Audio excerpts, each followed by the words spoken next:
Buenas tardes, profesor. Comenzamos con la exposición del equipo 4 y buenas tardes a los compañeros que lleguen a ver esto. Nuestro prototipo se llama Mortero de Lens. Los integrantes de mi equipo son Cortés Coyot Laide Michel, su servidor Castillo Vázquez Moisés y Hurtado Ramírez Alexis. Sin embargo, por cuestiones de fallas técnicas, solo tendré que exponer este tema yo solo. Ahora continuamos.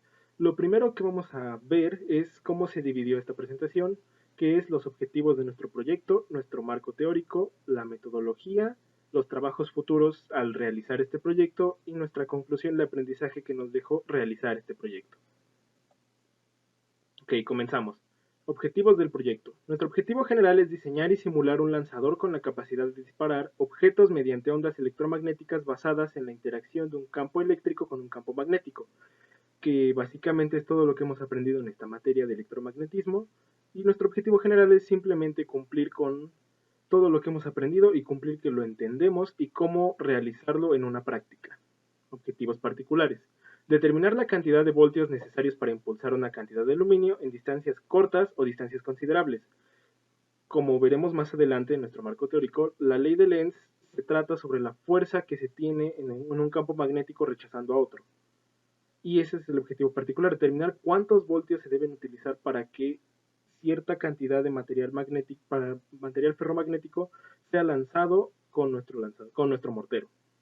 El segundo objetivo es demostrar de manera práctica los efectos de la ley de Lenz en materiales ferromagnéticos y observar el fenómeno de repulsión electromagnética. Como dije anteriormente, nuestro mortero sirve para demostrar lo que es la fuerza ejercida de un campo magnético sobre otro y qué efectos causa. Ahora seguimos con el segundo capítulo, que es nuestro marco teórico, que nuestras partes más fundamentales de este prototipo es lo que es un transformador, que aquí está. Aquí tenemos en la imagen un transformador idealizado, es decir, un transformador que con, con la corriente que se le administra no tiene pérdidas ni corrientes parásitas. Pero eso lo veremos en otros temas. Aquí veamos. El funcionamiento del transformador. Un transformador se basa de dos bobinas o de vanados aislados eléctricamente uno del otro, pero enrollados en el mismo núcleo, como se ve en la imagen aquí. Aquí vemos lo que es el devanado primario y el devanado secundario, con, con un núcleo que está hecho de un material con una permeabilidad relativa muy grande, es decir, que puede soportar altas tensiones. En este caso, nuestro núcleo es de ferrita, un material derivado del hierro, que por lo general es lo que se hace en los transformadores en su núcleo. Casi todas las líneas de este campo pasan a través del otro devanado y maximizan la inductancia mutua de los dos devanados. El devanado al que se le suministra energía se llama primario y el devanado del que se toma energía recibe el nombre de secundario. El devanado primario tiene N1 espiras y el secundario tiene N2 espiras. Dependiendo de estas espiras es si el transformador es elevador o reductor. Es decir, cuando se le suministra un voltaje al devanado primario, este tiene una cierta cantidad de espiras y el segundo tiene una cantidad ya sea mayor o menor de espiras comparado con el primario. Como se ve en la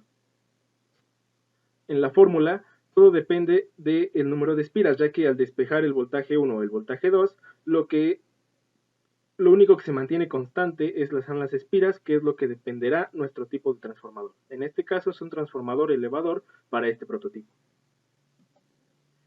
Seguimos con la ley de Lenz, que es la base de todo este prototipo, la ley que nosotros buscamos demostrar. A ver, la contribución de la corriente inducida al campo magnético total es la siguiente. El sentido de la corriente inducida es tal que su contribución al campo magnético total se opone a la variación del flujo de campo magnético que produce la corriente inducida. Esto quiere decir que al crearse un campo magnético, este se opondrá a cualquier otro campo magnético que esté cambiante a la variación de este flujo. Por ejemplo, en este prototipo, nuestro campo magnético se basa por la elevación de voltaje por parte del banco de capacitores que se inducirá a la bobina, y este a su vez generará un campo magnético que lanzará la placa de aluminio o cualquier placa ferromagnética a cierta altura dependiendo de este flujo de campo magnético. Número 2. La ley de Lenz, que explica el sentido de las corrientes inducidas, puede ser a su vez explicada por un principio más general, el principio de la conservación de la energía. En los fenómenos de inducción electromagnética es el trabajo realizado en contra de las fuerzas magnéticas que aparecen entre espira e imán el que suministra la energía necesaria para mantener la corriente inducida. Es decir, el campo magnético que se mantiene entre espira e imán es generado en este caso por el alto voltaje que se genera por nuestro transformador elevador. Aquí está una imagen que demuestra la ley anterior mencionada, que es la ley de Lenz, que nos da el sentido de la corriente inducida, y la ley de Faraday-Henry, que nos da el valor de la corriente inducida. Como se ve en la imagen, al intentar manipular una pieza ferromagnética alrededor de un campo magnético, que en este caso es una bobina, las líneas de flujo de campo magnético se repelerán dependiendo de hacia dónde está el flujo cambiante y en qué posición esté el material ferromagnético. En este caso, como se ve en la imagen, es una pieza de metal que está intentando entrar a un campo magnético, y como se puede observar, según la ley de Lenz, este se contrae y con determinado flujo magnético se podría lanzar o simplemente repelerse. Ahora, otro concepto fundamental de nuestro prototipo es lo que es un banco de capacitores. Un capacitor es un dispositivo pasivo y su función es la de almacenar energía por periodos de tiempo. Dicha energía acumulada es mecánica, pero cuando el capacitor es instalado dentro de un circuito, se vuelve capaz de guardar la energía eléctrica que recibe cuando se somete a ciclos de carga y posteriormente la libera cuando es necesario. En palabras más simples, el capacitor, disculpe, el capacitor sirve para almacenar energía que se le suministra cuando el flujo de corriente lanza hacia esa parte del circuito. Y esta es liberada dependiendo de cómo esté manipulado este capacitor. Por ejemplo, en la electrónica puede estar programado para que el capacitor se descargue en un momento determinado cuando ocurra cierta acción en el circuito. Por ejemplo, cuando se instala una batería, cuando tiene una bobina, cuando se presiona un interruptor. Y ahora vamos con lo que sigue. Cuando se necesita almacenar grandes cantidades de energía eléctrica, se utiliza un banco de capacitores, es decir, una estructura metálica que contiene en su interior dos o más condensadores eléctricos fijos. Como se ve en la imagen, tenemos varios condensadores, pero estos son condensadores de alta tensión que se usan en la industria para almacenar energía y así poder compensar el factor de potencia y poder ahorrarse dinero para la compañía que le suministra energía. Para esto son los capacitores en la industria. Sin embargo, para la electrónica tienen una utilidad mucho más flexible y mucho más variada. Ahora, el arco eléctrico, que nuestro proyecto es un interruptor que se conoce como spark gap, dice: el espacio entre los dos conductores a diferentes potenciales hay gas, es decir, algunos electrones de los que salen del conductor de menor potencial hacia el otro pueden chocar contra las moléculas de ese gas. El resto pasa a través del gas hasta alcanzar el conductor de mayor potencial. Los electrones que chocan con moléculas de gas pueden entregar energía a los átomos de las moléculas con que chocan, de forma que los electrones de estos átomos de gas saltan a órbitas más externas. Cuando retornan a su órbita inicial, emiten energía electromagnética. Como se puede ver en la imagen, cuando se genera una diferencia de potencial muy alta entre dos conductores que están separados por una distancia determinada, el gas que se encuentra entre estos dos materiales es conductor, el aire, pero como ya sabemos, el aire tiene un cierto nivel de conductividad y por lo tanto necesita un alto número de voltaje. Sin embargo, si se tiene un gas altamente conductor, cuando se le suministra cierta cantidad de voltaje, este voltaje brinca de un conductor al otro, formando una chispa que nosotros percibimos como luz. Eso es lo que se conoce como arco eléctrico. Ahora ya proseguimos con la metodología de cómo se hizo nuestro capacitor. Primero comenzamos con lo que es un banco de capacitores. En la imagen vemos cómo se diseñó en la aplicación SolidWorks. Los materiales para realizarlo son 48 capacitores de 330 volts y 160 microfaradios especiales para uso de flash y 48 resistencias de balanceo. Como se puede ver en la imagen, el objetivo del banco de capacitores es conectar todos los capacitores en serie o paralelo o un circuito mixto para lograr almacenar más energía en este banco de capacitores. Esta es la parte más, digamos, vital de este proyecto, ya que aquí se almacena toda la energía de alta tensión requerida para ser liberada después cuando se presione el interruptor del spark gap. Ahora seguimos con lo que es un interruptor de arco. El interruptor de arco o spark gap consiste de dos materiales, dos pedazos de alambre de cobre, una fuente de voltaje de alta tensión que de preferencia de voltaje de salida 400 kV, una fuente de alimentación que es una batería de iones de litio de 3 a 7 volts, que es la que se necesita para ser reactiva y poder alimentar correctamente la fuente de voltaje, un interruptor y varios cables. En este caso pueden ser jumpers o pueden ser cableado de un calibre muy delgado. Y un pequeño cuadrado de madera para sostener el spark gap. Este más que nada es solo para sostener el spark gap y poder funcionar como aislante y poder evitar cortocircuitos. El funcionamiento del spark gap es muy sencillo relativamente, ya que solo se basa en dos conductores de cobre que están separados a una distancia pequeña, como se ve en la imagen, a una distancia muy pequeña. Y como se puede inferir, la corriente no fluye a través de todo el circuito debido a esta separación. Sin embargo, como ya sabemos, si se le induce una diferencia de potencial muy alta, esta puede brincar de una terminal de una terminal del spark gap a la otra. Sin embargo, para que esto funcione, solo se tienen dos formas, o encontramos dos formas que son las más adecuadas.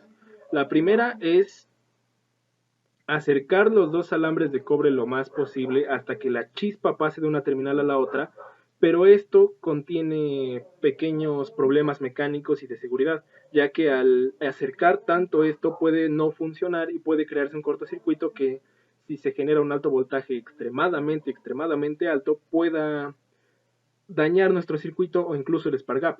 Para esto encontramos otra manera, que es, como dije anteriormente en la explicación de arco eléctrico, volver conductor el gas que está entre estos dos conductores.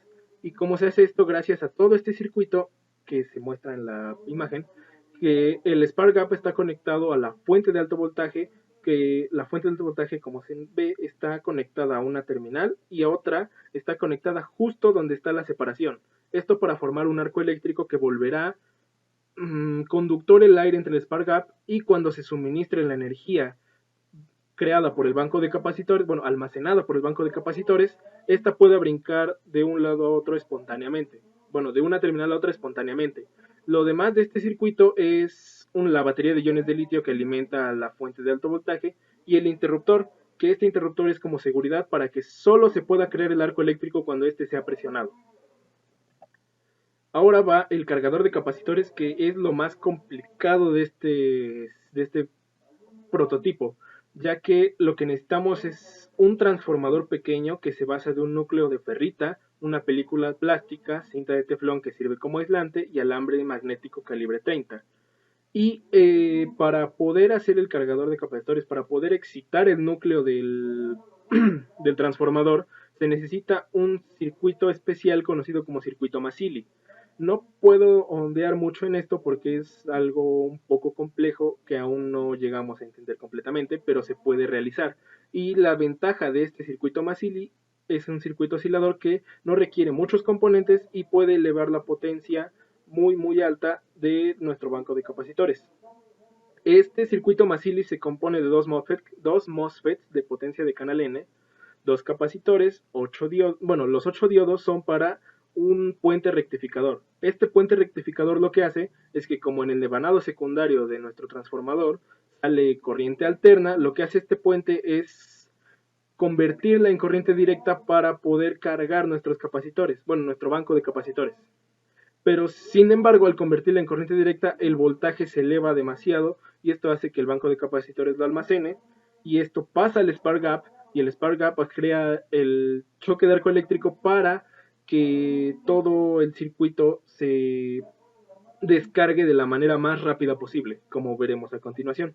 Esto ya es el prototipo terminado. Ya tenemos el banco de capacitores, el circuito cargador de capacitores y nuestro Spark Gap. Todo funciona con base en un botón. Bueno, dos botones. El primero es el botón para poder activar el banco de capacitores que estará conectado a una fuente de voltaje de corriente directa. Esta corriente directa se elevará y se convertirá en alterna, pasará por el puente rectificador y el circuito Masili que a su vez cargará el banco de capacitores bueno, cargará el banco de capacitores mientras estemos presionando ese botón, así que podemos cargar ese banco todo el voltaje que queramos teniendo en cuenta las especificaciones de nuestro banco de capacitores y después va hacia el Spark Gap y este Spark Gap lo que hace es formar el arco eléctrico que hace que el banco de capacitores se descargue lo más rápido posible, haciendo que vaya, por ejemplo, de 500 volts a 80 volts en 2 segundos cuando se cuando, cuando se presiona el interruptor del Spark Gap. Y esto hace que el voltaje entre de manera violenta hacia la bobina y gracias a ese voltaje se crea un campo magnético extremadamente fuerte que hace que la lámina salga volando, básicamente. Sin embargo, como no podemos armar todavía este circuito, solo lo diseñamos en la plataforma SolidWorks, que aquí así básicamente es como se ve ya diseñado y conectado. Sin embargo, no podemos hacer la demostración práctica. Ahora, ya que terminamos todo lo que quiere ver nuestro prototipo, vemos lo que son los trabajos futuros. Nuestros trabajos futuros es la aplicación de este prototipo en proyectos nuevos o innovadores que tendrá diferentes usos y mejoras que facilitarán la actividad humana de cuales tenemos estos ejemplos, que es la minería. Como podemos generar un movimiento violento, este control de los voltajes en la potencia del impulso en materiales ferrosos nos permitirá un aumento de velocidad de vueltas en un taladro portátil que sería alimentado el mecanismo de una manivela. Esto puede funcionar para taladrar en minería, ya que al generarse una reacción tan violenta con materiales ferromagnéticos, esto puede hacer que el taladro se mueva a una velocidad muy alta, mejorando costos y mejorando la actividad humana. Es decir, ya no se necesitaría tantas personas taladrando, solo una con un taladro extremadamente potente. Otro efecto es en la maquinaria, que podría ayudar a mejorar los pistones y toda la maquinaria hidráulica que tenemos. Casi todas las máquinas o aparatos a gran escala tienen como componente un elemento, que es el pistón, que realiza un movimiento de arriba abajo a cierta velocidad, movimiento que mediante una biela transmite al cigüeñal, de forma que el movimiento rectilíneo del pistón se convierte en movimiento giratorio del cigüeñal. Este movimiento debe ser impulsado de una forma violenta, por lo cual nuestro prototipo puede ser implementado en esto. Como se mencionó durante toda la presentación, el objetivo es generar una reacción violenta de campo magnético que en el pistón podría mejorar la capacidad de carga, mejorar la capacidad de fuerza y acelerar las vueltas del cigüeñal. Y ya por último puede estar como parte de un sistema de control. Sin embargo, esto no puede ser muy posible debido al Spark Gap, pero lo que es el cargador de capacitores y el banco de capacitores sí podría funcionar. Como se ve en la imagen, tenemos muchos bancos de capacitores de alta tensión conectados a arrancadores para motores que sirven como dispositivos de control para encender el motor, para suministrar la energía durante su trabajo y para acciones de paro, ya sea de manera lenta y cuidadosa o de manera rápida por una emergencia para poder cuidar al personal humano. Ahora, como conclusión, podemos decir que con la idea de desarrollar en su momento este prototipo que denominamos mortero de Lenz, se diseñaron las piezas y los diagramas que mantendrá el terminado final de este. Sin embargo, este prototipo tiene la facilidad de que puede ser flexible y moldeable a la situación que se desee y al contexto que se requiera para poder trabajar con mayores o menores voltajes, para poder generar una reacción violenta o no tan violenta dependiendo de lo que se desee.